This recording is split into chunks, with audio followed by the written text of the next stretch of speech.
Everybody that talks about don't want to work hard, don't want to put in the time, certainly enjoy the benefits of those that came before them who did put in hard work. In 1916, Ford Motor Company, 40,000 employees, 58 different nationalities, 735,000 cars produced, changed the transportation industry forever. The moon landing project, 400,000 people working as a team. The Human Genome Project, 1,000+ scientists from 20 separate universities and research centers across the United States, United Kingdom, France, Germany, Japan, China, all working together. The Manhattan Project, 129,000 people at its peak, 80,000+ construction workers, 40,000 employees, all coming together and working as a team, with everybody pulling their weight and putting it together. And tonight, we've been debating the difference in a generational ideology about how you succeed in the workplace. And it's a different world than when I was younger. My next guest, Shira, says she doesn't follow all the social media work trends because she doesn't think jobs are necessary. She doesn't think they're necessary at all. So you say you don't like a boss being able to control you at work or tell you what needs to be done? Absolutely. It is so controlling, and they put out all of these fear tactics, and it's soul crushing. It's something that we are not meant to do as people here on this earth. We are not meant to work for our money. Money is something that can come towards us. I have a question. Do you get what they call hungry? Absolutely, and in fact, actually, I live in a homeless program. I don't have this support that you guys are talking about. I don't have people to uplift me or encourage me or say, yeah, go get a job, go do this, go work hard. I had to do it myself. I had to figure this out myself. What did you figure out? I learned from people who were actually rich, millionaires, multimillionaires who wrote books. They put work in, yes, they put effort, but you do not have to put that much effort in. You are supposed to go towards what makes you happy. Corporate America does not care about their employees. You're saying go above and beyond, go do this, go do that. You even just said, I went above and beyond and I didn't get paid for it. That's exactly what I mean. You don't get paid for the amount of effort and the amount of work that you put in. No, I actually learned. And you know what I did do? It's like being a parent. You have to go above and beyond because the success of your family is dependent on it. And I go above and beyond on myself. I learned that in the workforce. I want to work for myself. I do not want to work under somebody. What do you do? I'm a social media influencer. I am going to be successful and I'm going to make it, and I will never work a 9-to-5 in my life. Your perspective is your perspective, and that's fine, and you have that right. Absolutely. Just like those of us that have actually put our noses to the grindstone, enjoy the fruits of our hard work, and that hard work is trickling down to our future generations. That is important to us. Social media is a fad. Gabrielle says that she knows how employees can better live their lives, and that's why she created the popular working concept, lazy girl job. Work-life balance is now becoming way, way, way more desired than the pay raise. I'm so much more interested in doing the bare minimum and quiet quitting. I quit my corporate job a year ago. I used to be a girl boss.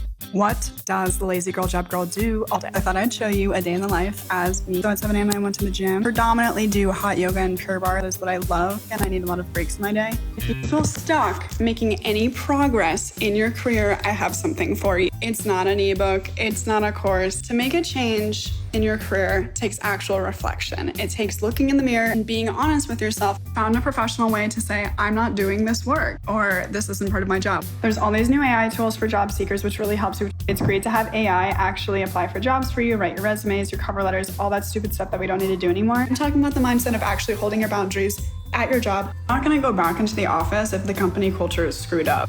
I am the anti-work girl boss because I believe that the world is due for a huge transformation when it comes to the relationship with work.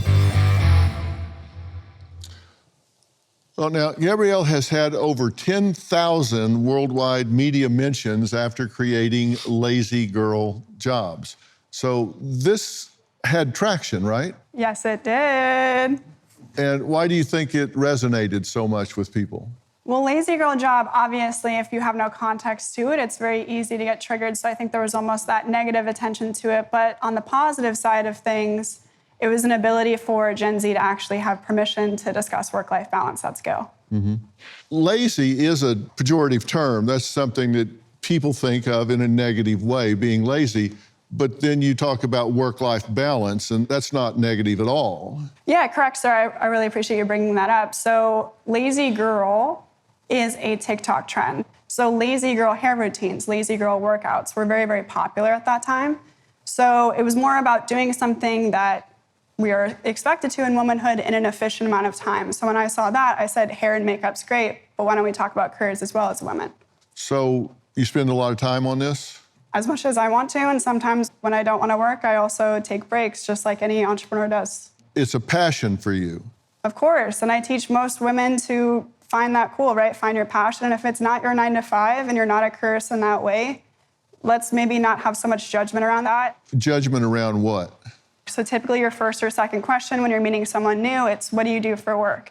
It's great to be proud of what you do for a living, absolutely, but also adds this social categorizing system that we do, or it's, oh, they're just a janitor, right? We do some stuff like that. And when we attach our self-worth around things that are external from us, that we can't necessarily control all the time, promotions, right? We're a little bit out of our control, depending on how you vouch for yourself or put in the good work, like they say. Typically, when we don't get what we want in our job titles, we have suffering around that. And so there's this whole idea that I'm trying to really popularize of just decentering the 9 to 5 from your life, and what does that look like? Well, some people need that. Some people need that order of 9 to 5. I couldn't agree with you more, and that's the cool thing about it is instead of judging others on how we should do work, and that's how the younger generation should as well, normalizing the idea of, hey, I like to take meetings after 10 a.m. Hey, I like to take meetings before 10 a.m. It's really more of a flexible life that we're living in today. Mm-hmm. And 9 to 5s can also light people up too. I'm absolutely not anti 9 to 5. I'm just anti putting all of your chickens in one basket with that, or eggs in one basket, whatever the heck it is. Yeah, they become chickens. Chickens or eggs, whatever comes first, we don't know.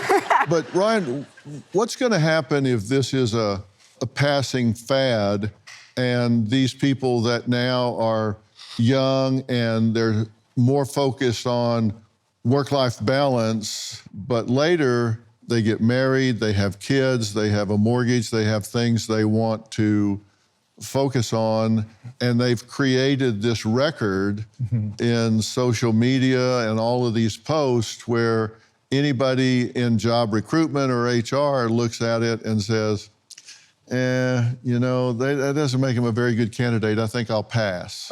In fairness, I think we're making assumptions that whatever this person is posting on social media, assuming they're posting their lazy girl joning at all, they may not, and that's going to somehow be distasteful to an employer. Now, sometimes it might be, but man, I found a lot of great people through social media. The best people I hired had no idea who they were until they got on their phone and said, hey, world, I'm an expert in this subject. I'm going to teach you about it. That's someone who I want to work with. In your hypo, that person is married, they have kids. This is a person who is living a very rich human existence.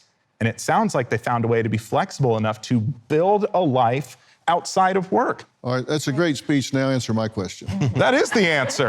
No, that's not the answer. My question is, do you not acknowledge that people put things on the internet that come back to bite them later? Yes, that happens. Look, should you watch what you put on social media? Yeah, use your head. Don't be a Looney Tune out there. That's all I'm asking. Yeah.